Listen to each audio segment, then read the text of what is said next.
نیچے پہنچتے ہی اسے شینز نظر آ گیا۔ غار کے دہانے تک بھاگ جاؤ، ٹائیگر نے فیبی کو ہدایت کی۔ غار کے گپ اندھیرے میں خادم شینز خاموشی سے ٹائیگر کی طرف پلٹا۔ اس نے اپنے منہ میں ہاتھ ڈالا اور ایک چاقو نکال لیا۔ اب چاقو اس کے ہاتھ میں تھا، ہاتھ سر سے بلند تھا اور ٹائیگر کو چاقو کی چمک نظر آ رہی تھی۔ شینز کی حلق سے عجیب سی گھبراہٹ نکلی، ساتھ ہی اس نے ٹائیگر پر حملہ کر دیا۔ ٹائیگر نے جھکائی دے کر وار ضائع کر دیا اور مزید اندر ایک زیادہ تاریک چینل میں پہنچ گیا۔ وہ خادم کو فیبی سے زیادہ دور لے جانا چاہتا تھا۔ یہاں ہوا میں خنکی اور مکمل خاموشی تھی۔ اسے قلعہ یاد آ گیا۔ فرق صرف یہ تھا کہ یہاں سنگین ترین تاریکی تھی۔ اتنا اندھیرا تھا کہ شینز کے چاقو کی چمک بھی مفقود ہو گئی تھی۔ ٹائیگر کی ان آنکھوں نے بھی مجبوری ظاہر کر دی تھی جو گپ اندھیرے میں دیکھنے کی عادی تھی۔ ٹائیگر نے اندازہ لگانے کے لیے ہاتھ اٹھایا تو وہ چھت سے جا ٹکرایا۔ چھت میں جگہ جگہ نوکدار پتھر جالروں کی طرح لٹک رہے تھے۔ ٹائیگر نے دیواریں تلاش کی، وہ فرار کی کسی راہ کا اندازہ بھی کر لینا چاہتا تھا۔ اچانک ہی اس کی چھٹی حص نے اسے ایک طرف اچھلنے پر مجبور کر دیا۔ صرف پل بھر کا فرق تھا، وگرنہ چاقو ٹائیگر کے حلقوم میں پیوست ہو چکا ہوتا۔ ٹائیگر لاشعوری طور پر مزید چند قدم پیچھے ہٹ گیا۔ حملہ پھر ہوا اور اس بار بھی شینز کے سانس کی آواز سن کر ٹائیگر نے خود کو بچایا تھا۔ وہ آواز سے دور ہٹ گیا تھا اور اس طرح خادم کا یہ وار بھی ضائع ہو گیا۔ اسے چاقو کی ہلکی سی چمک دکھائی دی تو اس نے بیک کک استعمال کی۔ پیر گوشت سے ٹکرایا تھا۔ خادم کی ہلکی سی وحشیانہ آواز گونجی اور پھر چاقو ایک پتھر سے ٹکرا گیا تھا۔ پتھر اور چاقو کے ٹکراؤ سے چنگاریوں نے جنم لیا۔ انہی چنگاریوں نے ٹائیگر کی رہنمائی کی۔ اس نے لپک کر شینز کو دونوں ہاتھوں میں دبوچ کر اوپر اٹھا لیا اور چھت سے لگا دیا۔ نوکدار پتھر شینز کے جسم میں نوکدار تیز دار سلاخوں کی طرح پیوست ہو گئے تو خون کا فوارہ نیچے کی طرف گرا، جس کے باعث ٹائیگر بھیگ گیا۔ اس نے خود کو ایک طرف ہٹا کر اوپر کی طرف دیکھا۔ شینز اس طرح چپکا ہوا تھا جیسے مقناطیس نے لوہا پکڑ رکھا ہو۔ خادم کے حلق سے اجنبی سی آواز نکلی۔ اس کے ہاتھ پیر پل بھر کے لیے تڑپے اور پھر وہ ساکت ہو گیا۔ فیبی، میں نے اسے مار ڈالا ہے، کچھ بولو تاکہ میں آواز کے سہارے تم تک پہنچ سکوں۔ تم کہاں ہو؟ میں یہاں ہوں، وہ بہت دور سے بولی تھی اور اس کی آواز نہ جانے کتنے راستوں سے ہوتی ہوئی ٹائیگر تک پہنچی تھی۔ ٹائیگر کو اب یہ اندازہ لگانا تھا کہ اس تک فیبی کی آواز پہنچی ہے یا صرف باز گشت۔ بولتی رہو، میں یہاں ہوں شہزاد۔ آواز بیک وقت 1 درجن مقامات سے آئی تھی۔ یہاں ہوں۔ باز گشت سراب کی طرح ہوتی ہے۔ اس کا اوشان کے شاگرد کو بہت اچھی طرح علم تھا۔ اس طرح میں یہ اندازہ لگا ہی نہیں سکتا کہ فیبی کہاں ہے۔ ٹائیگر نے اپنے آپ سے کہا۔ ایک لمحے تک سوچتا رہا اور پھر اچانک ہی اس کے ذہن میں جمع کسا ہوا۔ فیبی، 2 پتھر اٹھا لو، اس نے جلا کر کہا۔ جتنے بڑے پتھر ہوں گے اتنا ہی بہتر ہوگا۔ انہیں اس غار کے دہانے تک لاؤ جہاں تم موجود ہو، سمجھ گئی؟ ٹھیک ہے ٹھیک ہے ٹھیک ہے۔ باز گشت کا کھیل پھر شروع ہو گیا۔ ہر دیوار نارازن تھی۔ پتھروں کو زور زور سے ایک دوسرے پر رگڑو۔ اگر ہاتھ میں لے کر ایسا نہ کر سکو تو ایک پتھر زمین پر رکھ کر دوسرے کو ہاتھ سے اس پر مارو، ایک بار نہیں کئی بار۔ جب اس کی باز گشت بھی دم توڑ گئی تو اس نے اپنی سماعت کی صلاحیت بھی کم کر دی۔ اب وہ اندھیرے غاروں کی اجنبی آوازیں بھی سن سکتا تھا۔ اس کے عقب میں کسی جگہ چونے کا پانی ٹپک رہا تھا۔ قطرے کی آواز الگ الگ تھی، کہیں کوئی چمگادڑ پھڑپھڑا رہی تھی۔ یہ پھڑپھڑاہٹ بھی رات کی طرح نرم تھی۔ اوشان نے ایک بار اسے بتایا تھا کہ خاموشی کسی چیز کا نام نہیں ہے۔ دنیا میں کہیں خاموشی نہیں ہوتی، خاموشی کی اصطلاح ہی غلط ہے۔ اس نے سماعت کی صلاحیت میں اضافہ کیا تو اسے ایسا لگا جیسے غار میں ہواؤں کے غول گھوم رہے ہوں، اور یہ کہ وہ غار میں نہیں کسی صحرا میں ہے۔ وہ آگے بڑھا تو اسے قدموں کی آہٹ کی دمک محسوس ہوئی۔ وہ اپنے دل کے دھڑکن تک سن رہا تھا۔ خون کی گردش کی آواز بھی اسے سنائی دے رہی تھی۔ اس نے فوراً ہی سماعت کو معمول کے مطابق بنا لیا، وگرنہ خدشہ تھا کہ کسی پتھر کے لڑکنے کی آواز سے بھی دھماکے کا احساس ہو۔ تبھی اسے سامنے دور دائیں طرف پتھروں کے آپس میں رگڑے جانے سے پیدا ہونے والی چنگاریاں نظر آئیں۔ اس نے فیبی کو تلاش کر لیا تھا۔ وہ آہستہ آہستہ چنگاریوں کی طرف بڑھتا رہا حتیٰ کہ فیبی تک پہنچ گیا۔ شہزاد، وہ اسے دیکھ کر بلک پڑی۔ چلو باہر چلو۔ وہ اس کا ہاتھ پکڑ کر غار کے دہانے کی طرف لے جانے لگا۔ اب وہ بہت عجلت میں تھا۔ غار کے باہر اس نے فیبی کا ہاتھ چھوڑ دیا۔ یہاں ٹھہر کر میرا یا سیڈونی کا انتظار کرنا۔ تم کہاں جا رہے ہو؟ ایک نامکمل مشن کی تکمیل کرنے کے لیے میرا جانا ضروری ہے۔ ٹائیگر کا لہجہ بہت گمبھیر تھا۔ گوسپی بتائیوں کو اپنے اعصاب پر قابو پانا بہت مشکل لگ رہا تھا۔ میں آپ کی آواز سن رہا ہوں جناب، اس نے دونوں ہاتھ ہیڈ فون پر رکھ کر کہا۔ اسے یقین تھا کہ یہ روم پولیس آفس سے کال آئی ہے اور اس کی بیوی نے شکایت کر دی ہے کہ وہ دوسری شادی کر کے بھاگا ہے۔ کیا آپ کا تعلق حکومت سے ہے جناب؟ اس نے اپنے خدشے کا ثبوت حاصل کرنے کے لیے پوچھا۔ یہی سمجھ لو۔ بتائیوں کی روح فنا ہو گئی۔ مطلب واضح تھا، دونوں بیویوں نے شکایت کر دی تھی اور اب اس کی گرفتاری کی تیاریاں کی جا رہی تھی۔ مجھے چند سوالوں کے جواب درکار ہیں گوسپی بتائیو۔ پوچھیے، گوسپی نے نیم مردہ لہجے میں جواب دیا۔ اسے علم تھا کہ اسے کس قسم کی پوچھ گچھ ہونے والی ہے۔ تمہارے جہاز پر ایک زخمی البرٹو ویٹوری؟ نہیں، گوسپی بتائیو کو یقین ہی نہیں آ رہا تھا کہ ویٹوری جیسا بہترین دوست بھی مخبری کر سکتا ہے۔ اس نے اسی لمحے فیصلہ کیا کہ ویٹوری کو قتل کر دے گا۔ دغا باز، کیا وہ زندہ ہے؟ ہاں، وہ زندہ ہے، مگر میں اسے جان سے مار ڈالوں گا۔ بتائیو اپنے آپ میں نہیں تھا۔ میں سمجھا نہیں۔ گوسپی بتائیو نے بمشکل اپنی کیفیت پر قابو پایا۔ اس نے پسینہ پوچھتے ہوئے کہا، سوری سینور، کوئی بات نہیں۔ آپ کیا چاہتے ہیں؟ مجھے بہت ضروری بات کرنی ہے۔ ٹھیک ہے، میں بندرگاہ پر پہنچ کر، نہیں، لائن پر ہی بات مناسب ہوگی۔ میں یہ جاننا چاہتا ہوں کہ ویٹوری کس طرح زخمی ہوا۔ کیا؟ گوسپی بتائیو کو اپنی سماعت پر یقین نہیں آ رہا تھا۔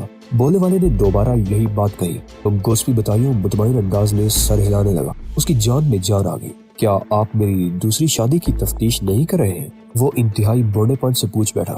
نہیں، فی الوقت ایسی کوئی بات نہیں ہے۔ صرف یہ پوچھنا چاہتا ہوں کہ ویٹوری کس طرح زخمی ہوا۔ ایک شارک نے اس کی ٹانگ کاٹ لی تھی جناب، گوسپی نے جھوم کر کہا۔ لیکن شارک کے حملے سے قبل وہ الیکٹرک شاک سے جلس بھی چکا تھا۔ تم نے کسی کو یہ پیغام دیا تھا نا؟ ہاں۔ گوسپی کو پھر پسینہ آنے لگا۔ کون ہے؟ میری شناخت کی کوئی اہمیت نہیں ہے۔ اگر تم نے مجھے تفصیلات بتا دی تو تمہیں انعام ملے گا، لیکن اگر تم نے ذرا سی بھی جرا کی تو میں دوسری بیوی کے بارے میں حکام کو مطلع کر دوں گا۔ جہاز کے آپریٹر کا سر چکرانے لگا۔ مجھے کچھ پتہ نہیں۔ معلوم کرو۔ مگر کس سے؟ ویٹوری سے۔ وہ اب بھی جہاز پر ہی ہے، مگر جلدی کرو وگرنہ۔ ٹھیک ہے، ابھی آیا۔ میں لائن پر ہی ہوں۔ دوسری طرف سے جواب ملا، تمہارا انتظار کروں گا، جلد واپس آنا۔ بس چند منٹ میں آیا۔ گوسپی بتائیو نے ہیڈ سیٹ کانوں سے ہٹا کر ایک طرف ڈالا اور دروازے کو دھکا دے کر کھول کر بھاگا چلا گیا۔ اسے اپنی عزت اور زندگی بچانے کا مشن درپیش تھا۔ اسے یقین تھا کہ حکم دینے والا کوئی بڑا آدمی ہے، اتنا بڑا کہ اسے زندگی بھر کے لیے قید بھی کرا سکتا ہے۔ ویٹوری!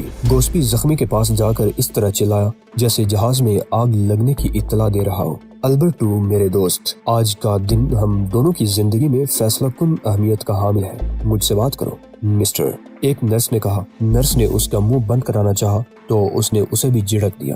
گوسپی کی آواز سن کر ویٹوری کے پپوٹے بھی ہلنے لگے اور اگلے ہی لمحے اس نے آنکھیں کھول دی۔ سنو گوسپی بتائیو، مجھے اتنا بتا دو کہ تم کس طرح زخمی ہوئے تھے۔ یہ بات ایک انتہائی اہم شخصیت نے مجھ سے پوچھی ہے۔ دو نرسوں نے اس مرتبہ اس کے دونوں ہاتھ پکڑ لیے۔ ویٹوری کے حلق سے عجیب سی آواز نکلی تھی۔ بولو میرے بھائی، تمہارا بتانا بہت ضروری ہے۔ خدا نے تمہیں نئی زندگی عطا کی ہے میرے دوست۔ نہیں، میں مر چکا ہوں۔ نہیں، تم زندہ ہو۔ اس کی گردن پکڑ لو۔ میں اس مردود کو بے ہوشی کا انجیکشن دیتی ہوں تاکہ یہ مزید گڑبڑ نہ کر سکے۔ ایک نرس نے اپنی ساتھی سے کہا۔ جلدی کرو ویٹوری، بولو تمہیں کس نے جلایا ہے؟ ویٹوری کی آنکھوں میں پانی بھر آیا۔ شاک، بجلی، شاک، وہ بمشکل بول رہا تھا۔ شاباش، لیکن تمہیں شاک کس نے لگایا تھا؟ کس جگہ تھے تم؟ گوسپی کو منزل بہت قریب نظر آنے لگی۔ تمہیں ماں کی قسم میرے دوست، جاگو، بولو۔ گوسپی اب باقاعدہ گگیا رہا تھا۔ بس بہت ہو گیا، چلو۔ دونوں نرسوں نے اس کی کمر پکڑ کر اسے دروازے کی طرف کھینچنا شروع کر دیا۔ بولو ویٹوری، اشارہ ہی کر دو۔ گوسپی بتائیو کا لہجہ بھرانے لگا تھا۔ شپ یارڈ، ایک آدمی وہاں تھا، سنہرے بال، نیلی سرد آنکھوں والا۔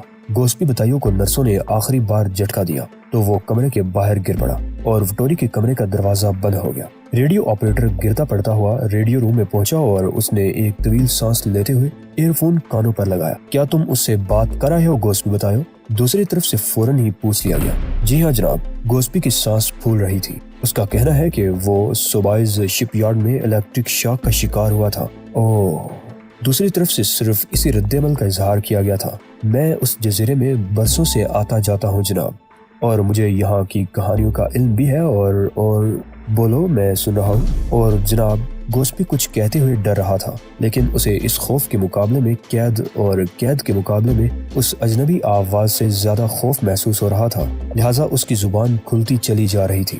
ویٹوری کا کہنا ہے کہ اس کی ملاقات وہاں سنہرے بالوں والے ایک ایسے شخص سے ہوئی تھی جس کی آنکھیں برف کی طرح سرد اور نیلی ہیں۔ دوسری طرف سے ایک لمحے تک کوئی آواز سنائی نہیں دی تھی، لیکن پھر جرا کرنے والے نے پوچھا، ڈچ مین؟ جی۔ گوسپی بتائیو پسینے میں نہا گیا۔ کہ کیا آپ اس سے واقف ہیں جناب؟ ہاں، میں حقائق سے بخوبی آگاہ ہوں۔ لہجہ سردی تھا۔ بہت بہت شکریہ گوسپی بتایو۔ ریڈیو آپریٹر کے کانوں نے ہلکا سا دھماکہ سنا اور پھر لائن کٹ گئی۔ گوسپی بتایو اس طرح کانپنے لگا جیسے اس پر برف کی سیل ڈال دی گئی ہو۔ 10 میل دور اسی جزیرے میں بہرام نے ایئر فون کانوں سے ہٹا کر اپنے ریڈیو سیٹ کا سوئچ آف کیا اور ڈائری میں گوسپی بتایو کا نام لکھ کر اس کے آگے $10 انعام لکھ دیا۔ گوسپی کی اطلاعات اتنی ہی قیمتی تھی۔ اس نے گھڑی دیکھی۔ 5:18:43 ہوئے تھے۔ بہرام کو وقت کا بہت خیال رہتا تھا۔ یہی وجہ تھی کہ وہ ہمیشہ کوارٹرز گھڑی پہنتا تھا۔ اس نے ایک طویل سانس لی اور دائیں ہاتھ پر نصب سوٹ کیس کی جسامت کے برابر کمپیوٹر میں گوسپی کی فراہم کردہ اطلاعات فیڈ کر دی۔ اب اسے یقین ہو چکا تھا کہ ٹائیگر بے گناہ ہے۔ ویسے اسے یہ احساس شروع ہی سے تھا کہ کنٹینر میں ملنے والی لاشیں ٹائیگر کی ذمہ داری نہیں ہے، لیکن وہ لفظ شبہ کا کیا کرتا؟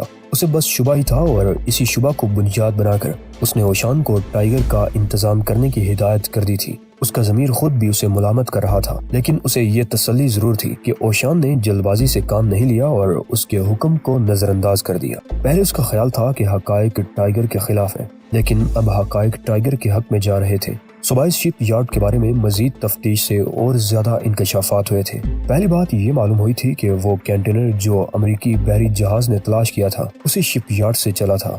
دوسری یہ کہ شپ یارڈ سے متعلق ہر شخص، وکیل، دلال، ایجنٹ سبھی امیر کبیر تھے، تاہم اس کا مالک جرمی پارسل صرف $5000 لیا کرتا تھا۔ اور انوکھی بات یہ تھی کہ شپ یارڈ کے کسی بھی عدالتی کاغذ یا دستاویز پر اس کے دستخط نہیں ہوتے تھے۔ اسے مقامی آبادی ڈچ مین کہتی تھی۔ جرمی پارسل کا پس منظر کسی کو معلوم نہیں تھا، تاہم بہرام کی معلومات کے مطابق وہ ایک ایسے اسکول میں زیر تعلیم رہ چکا تھا جو چند برس قبل دھماکوں کے باعث تباہ ہو چکا تھا۔ اس اسکول کے متبادل ریکارڈ کے مطابق جرمی پارسل الگ تھلگ ذات کا حامل تھا۔ ایک اور اہم بات یہ معلوم ہوئی تھی کہ آج ہی صبح گاؤں کے تھانے میں مزید چند افراد کی گمشدگی کی رپورٹ درج ہوئی تھی۔ یہ سب لوگ شرابی تھے۔ بہرام جانتا تھا کہ ٹائیگر لوگوں کو اغوا کر کے حالات نہیں کرتا۔ کمپیوٹر 2 فٹ لمبا کاغذ اگل چکا تھا۔ 5:21:04 پر بہرام کے ایک سوال کے جواب میں کمپیوٹر نے مزید 2 سطریں ٹائپ کی۔ پٹوری کو پیش آنے والے حادثے کا تعلق صوبائی شپ یارڈ سے ہے۔ تمام افراد وہیں سے لاپتہ ہوئے ہیں۔ جرمی پارسل کی شخصیت پر اسرار ہے۔ بہرام نے کاغذ پھاڑ کر ایک ٹیوب میں ڈالا اور ٹیوب کو جلا کر راکھ کر دیا۔ پھر اس نے ایک سوٹ کیس میں کمپیوٹر اور دوسرے میں ریڈیو رکھ کر لباس کی شکنیں درست کی۔ وہ اب ٹائیگر کو بچانے کی کوشش کرنے جا رہا تھا۔ ٹائیگر کا ویلا کھنڈرات کا منظر پیش کر رہا تھا۔ مشین گن سے کی جانے والی فائرنگ کے باعث کمرے تقریباً منہدم ہو چکے تھے۔ دیواروں میں سینکڑوں سوراخ تھے۔ آگ کے باعث ہر چیز جل چکی تھی۔ عمارت کی حالت سے صاف ظاہر تھا کہ کوئی شخص ٹائیگر یا اوشان یا دونوں کی جان کے در پہ ہے۔ بہرام نے اندر جا کر تیزی سے مزید معائنہ کیا۔ اوشان کے تمام صندوق محفوظ تھے۔ بیڈ روم کی الماری کے قریب ایک سیاہ ٹی شرٹ نفاست سے طے کی ہوئی رکھی تھی۔ بیڈ کے قریب ہی کسی عورت کا نائٹ گاؤن پڑا ہوا تھا۔ خون کے چند دبوں کے علاوہ اور کوئی نشان نظر نہیں آ رہا تھا۔ بہرام نے یہ اندازہ لگانے میں غلطی نہیں کی کہ خون کے یہ دبے 1 رات پرانے ہیں۔ اگر دونوں زندہ ہیں تو پھر وہی ہوں گے، بہرام نے اپنے آپ سے کہا۔ اسے یقین تھا کہ زندہ بچ جانے کی صورت میں دونوں کہاں جا سکتے ہیں۔ اس کی گاڑی بڑی تیزی سے جولیانا ایئرپورٹ کی طرف بڑھ رہی تھی، جہاں اسے کوئی ہیلی کاپٹر ملنے کا یقین تھا۔ مجھے ایک ہیلی کاپٹر درکار ہے، اس نے گراؤنڈ کریو چیف کے کمرے میں گھستے ہی کہا۔ اس کا لہجہ بہت کھردرا تھا۔ یہ ممنوع علاقہ ہے مسٹر، چیف نے غرا کر کہا۔ تم یہاں کس طرح آ گئے؟ یہ لو۔ بہرام نے جیب سے CIA کا شناختی کارڈ نکال کر اس کی میز پر ڈال دیا۔ ہیلی کاپٹر واپس کر دیا جائے گا یا اس کی قیمت ادا کر دی جائے گی۔ کارڈ دیکھ کر چیف اچھل پڑا۔ اس نے ہیڈ سیٹ پر کسی سے تیز لہجے میں بات کی اور اسی لمحے ایک ہیلی کاپٹر قریبی ہینگر سے نکل کر گراؤنڈ پر نظر آنے لگا۔ مجھے ہوا باز کی ضرورت نہیں ہے، آپ ہیلی کاپٹر اڑا سکتے ہیں؟ میرا تجربہ 7000 گھنٹے کا ہے، میں نصف گھنٹے میں ہیلی کاپٹر واپس لے آؤں گا۔ کارڈ اپنے پاس رکھ لو۔ ٹھیک ہے، اگر آپ کو ایمرجنسی درپیش ہے تو پھر میں آپ سے تعاون کروں گا، لیکن ہیلی کاپٹر بر وقت واپس نہ آیا تو آپ کی تلاش شروع کرا دی جائے گی۔ جو ہی ہیلی کاپٹر فضا میں بلند ہوا، بہرام نے شمال مغرب کی طرف دیکھا۔ اس سمت میں ایک زوردار دھماکے کے بعد شعلے اٹھے تھے اور بہرام کو یقین ہو گیا تھا کہ وہ دونوں کہاں ہیں۔ اوشان کی مخصوص نیلی قبا سرخ پھولوں کے کنچ کے قریب رکھی ہوئی تھی۔ اس کو اس طرح نفاست سے طے کیا گیا تھا کہ اس پر ایک بھی شکن نہ پڑے، جبکہ ڈچ مین نے اپنی سفید جیکٹ اتار کر ایک طرف اچھال دی تھی، لہٰذا وہ ریلنگ پر رکھی ہوئی تھی۔ آج کے بعد اسے اس جیکٹ کی تو کیا کسی بھی چیز کی ضرورت محسوس نہیں ہونی تھی۔ وہ بہت کچھ سوچ رہا تھا۔ وہی ہو رہا ہے جو ہونا چاہیے تھا۔ اس کے ذہن میں یہی ایک بات تھی۔ اس کی حقیقی زندگی 25ویں برس کے بعد شروع ہونی تھی، لیکن سوال یہی تھا کہ وہ 25واں سال دیکھ بھی سکے گا یا نہیں۔ لیکن اسے یہ اعتماد اور یقین ضرور تھا کہ آج کے بعد اسے کسی وحشیانہ خواہش کا اظہار نہیں ہوگا اور اس کی وحشت کو سمندر نگل لے گا۔ اوشان کی موت کے بعد مجھے بھی بڑی آسانی سے موت آ جائے گی، اس کی چھٹی حص بار بار یہی بتا رہی تھی۔ دونوں کی ملاقات کو 1 گھنٹہ گزر چکا تھا اور لان پر وہ بہت دیر سے ایک دوسرے کے سامنے تھے۔ اگرچہ ان کے جسم مسلسل حرکت میں تھے، لیکن ابھی تک دونوں میں سے کسی نے بھی حملے میں پہل نہیں کی تھی۔ شاید دونوں ہی کو ایک دوسرے کے مہلک ہونے کا یقین تھا۔ انہیں احساس تھا کہ صرف ایک ہی ضرب مقابلے کا فیصلہ کر دے گی۔ یہ جنگ بہت اعصاب شکن تھی۔ ڈچ مین کا جسم پسینے میں تر ہو چکا تھا۔ وہ اس اعصاب شکن ماحول کا سکوت توڑنے اور کھیل ختم کرنے کے لیے بے چین تھا۔ وہ فضا میں بلند ہوا۔ کچھ ایسا ہی لگا تھا جیسے اس نے پرواز کی ہو۔ مولک ہو کر اس نے 3 شاندار اور قابل نظارہ کلابازیاں لگائیں، جس کے باعث اس کے نیچے آنے کی رفتار 3 گنی ہو گئی۔ وہ اتنی تیزی سے نیچے آیا کہ اس کے ارد گرد ہواؤں کا شور بھی سنائی دینے لگا۔ پھر وہ اوشان سے صرف 1-2 انچ دور پیروں کے بل گرا۔ اس کا ہاتھ کسی خوفناک سانپ کے پھن کے انداز میں اٹھا ہوا تھا۔ وہ بوڑھے اوشان کا دل نکال لینے کے ارادے سے نیچے آیا تھا، مگر اسے پھر مایوسی ہوئی۔ اوشان اس سے کئی فٹ دور کھڑا مسکرا رہا تھا۔